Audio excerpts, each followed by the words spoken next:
Hi everyone, welcome to Missy Coraco Tarot PH. New viewers, welcome. My lovely subscribers, welcome.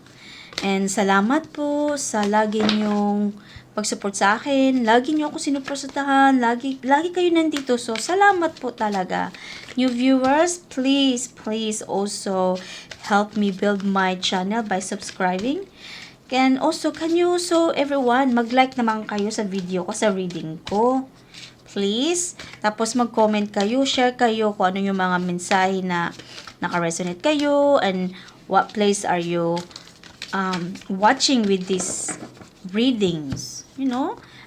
Let's communicate, maganda, nasasayahan kasi ako yung nakikita ko na nababasa ko yung mga messages niyo, yung mga comment niyo.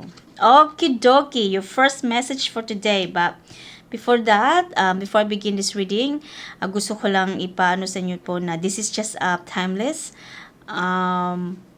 general and collective reading. So, hindi lahat makaresonate. Kung hindi kayo makaresonate, leave it behind. Okay? So, your first message for today is forgiveness. Magpatawad daw kayo. Okay. Pangalawa yung message is empathy. Forgiveness, magpatawad, at nasa isip ko na yung word eh. Hindi ko lang malabas-labas. Pag-uunawa. Yun. Pag-uunawa. Worry. Oh, you worried? Ano yan? Gusto mo siyang patawarin or gusto mong patawarin kasi naawa ka, kaso lang nag-worried ka. Ano yun yung worried mo? Let's have a look. We'll get more.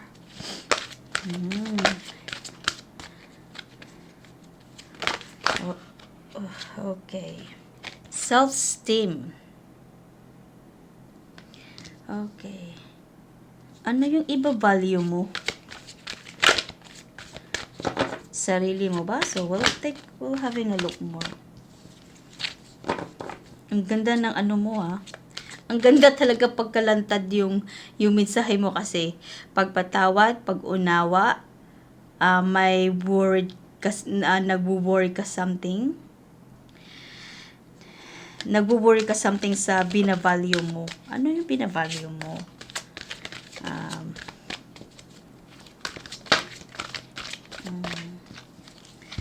Okay.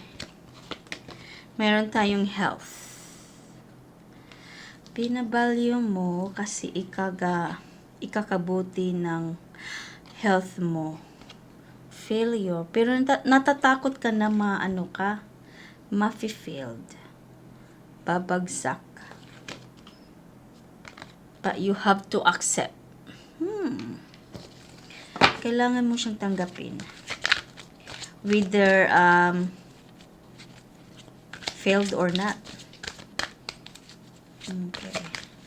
Kasi hindi siya maganda sa sitwasyon, hindi siya maganda, hindi siya healthy sa sitwasyon. Okay, so pero hindi pa siya kung ano yan, hindi pa siya klaro. We'll get one more, then we'll get the tarot. We'll clarify it. Okay. Ano pa?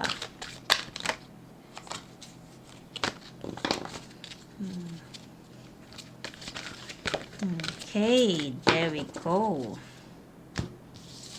Quick. Ayan. Okay. Ay, friendship mo. Okay. Nag-away ba kayo sa friend mo? O nagka-misunderstanding lang, no? Yung magkakaibigan kayo siguro, you are a group of friends, no? Tapos isa sa group nyo, isa sa kaibigan mo in a group, parang hindi kayo nagkaunawaan. Pero gusto mo siyang patawarin kasi naawa ka, Kaso nga lang, nagwo-worried ka na baka patawarin mo siya, mali ang decision mo. Kasi, pag hindi mo naman siya pinapatawad, hindi naman healthy sa sitwasyon mo. Kasi yung friendship nyo, binavalue mo, it's worth it talaga siya na i-resolve yung friendship nyo, i-rectify nyo yung yung friendship nyo. Kaya, natatakot ka, but you are ready to accept, ready mo na siya tanggapin kung ano man yung outcome, kung ano man yung resulta. Even though you're a little bit worried. Okay? Yun pala, friendship mo pala yan. Okay. We'll take a look sa tarot mo kung ano pa. We'll get more clarification kung ano ba talaga nangyari sa friendship nyo, or willing ba siya makipag-reconcile sa inyo, patawarin. So, let's have a look more. We'll taking a look your tarot. Okay.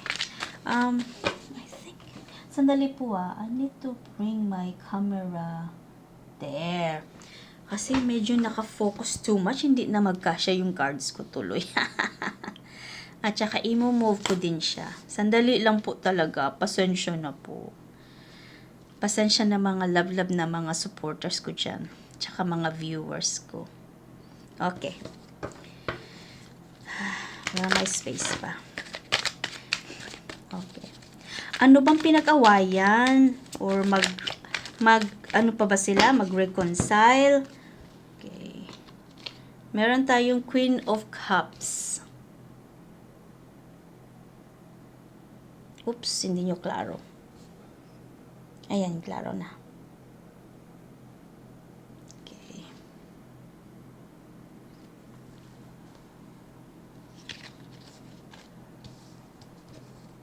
Oh, yung relationship you both of you know, it's in the emotional state. Parang sensitive pa sa isa't isa kayo. Yun yung nararamdaman nyo. Okay? Meron tayong Six of Swords. Hindi one-sided yung nararamdaman nyo, kundi sa both kayong dalawa na naramdaman na you're emotional pa. Parang nasaktan. Nasaktan kayo nito. So, ano lang ba? Misunderstanding lang siguro yan. So, okay, meron tayong Six of Swords. Pero ano naman siya, mariresolve daw yung problema na yan. Yung friendship nyo, magiging siya, yung hindi siya mawala. Manghihingi din yan siya ng tawad sa iyo. Okay, yung sinasabi. Justice. Mahanap nyo yung justice sa isa't isa. Basta maano nyo na, basta kung sino mang uuna mag-move na magpatawad, this one will serve you.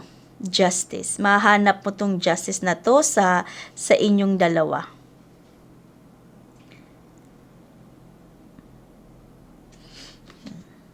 Hindi na yan yung friendship nyo hindi magkakalabuan, but it will even mag-strong yung relationship nyo.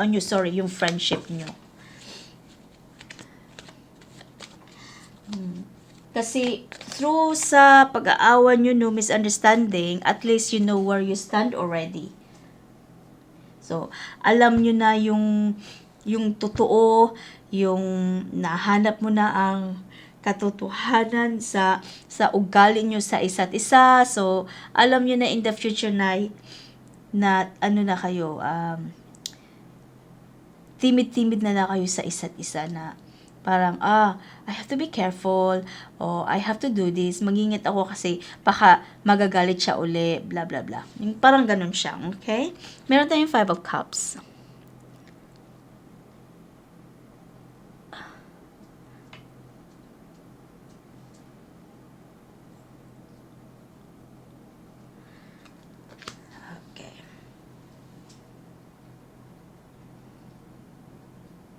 also possibility na isa sa inyo na hindi matanggap-tanggap talaga yung pagsusorry sa'yo, no?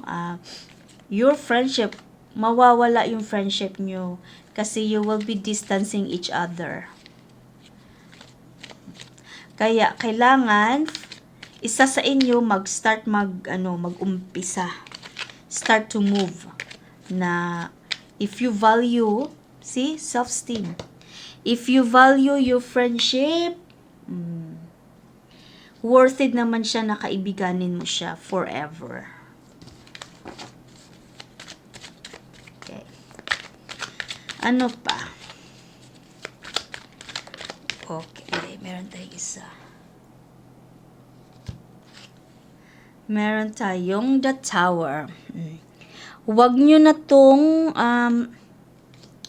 wag mo na tong i-delayed, okay? Kasi lalaki pa ang problema. So, wag nyo nang patagalan nito. Make the first move kung sino maka-resonate nito. Make the first move kung worth it ba talaga siya kaibiganin. Kung if worth it talaga siya, value yung friendship nyo sa isa't isa, make the move. Umuna ka na mag-sorry, mag-apologize, talk to the person. Kasi lalala siya pag you leave it just like that. Walang mangyayari, kundi mag-awayan lang kayo, mag-initan lang kayo. Distant yung nyo, hindi mariresolve ang away nyo. Okay, ano pa? Okay, meron tayong Empress. Ay, babae. Si Empress. It's a feminine. Feminine. Okay. Hindi kayo nagkaunawaan. Babae siya. Okay. I can feel this more true. Dalawang mensahe pa. Meron pa. I feel like it. Ayun. Meron tayong 4 of Cups.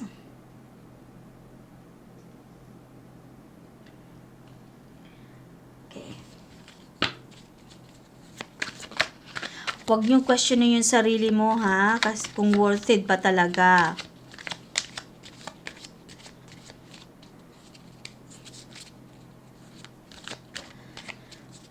Huwag mong kontrolin ang sitwasyon na hindi mo siya matanggap. Mag-lower ka sa ego mo, principles mo, kasi mabait yan yung person na yan, mabait yan kaibiganin. Huwag mong questionin kung tama ba ang ginagawa mo, kasi tama. I'm telling you now, tama ang gagawin mo kung ikaw ang mag-first move na talk to the person, talk to this feminine. Kasi masarap siya na kaibiganin, maganda, mabait siya. Huwag nyo nang patagalin. Meron tayong the Hangman.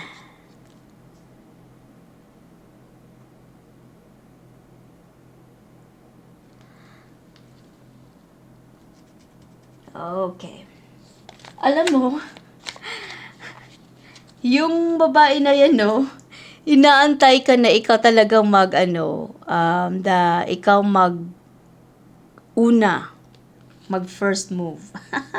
Una mag-apologize, una makipag-usap sa kanya. Ang babae, no, ang feminine mo, nag-aantay sa iyo. So, what are you waiting for now? Go for it. Save your friendship. It's worth it, believe me. Maganda siyang kaibiganin. You're not gonna regret it. And by the way, also, everyone, meron akong Leaves of Wisdom. So, this is my last message na ibibigay ko sa inyo. Okay? It's a very small letters. Okay, basahin ko, ha. I too am not a bit tamed. I too am untranslatable. I sound my barbaric yap over the roofs of the world. So, kung sa Tagalog po, kung i-ano ko yan po, i-translate ko po yan sa Tagalog, ibig sabihin po ay, ako man ay hindi napasuko kahit kaunti. Ako man ay hindi maisalin, ipinaparinig ko ang aking barbarikong hiyaw sa ibabaw ng mga bubungan ng mundo. Yun yung sa Tagalog na ano po, translation. Okay po, so kayo na po mag-break up that one po. I feel like, ramdam na ramdam ko deep inside po, yung itong mensahe na po is connected with this message po. Parang po, yun yung feel ko, yung strong feeling ko po. Anyway, yun lang na na-connect ko na mensahe po, and I hope that you enjoy this reading, and I hope you share this message as well, that you know someone that can resonate it, and I hope, yeah. Sana mag-visit pa rin kayo sa video ko po, and I will see you in my next reading. Thanks for watching everyone and listening. Bye for now!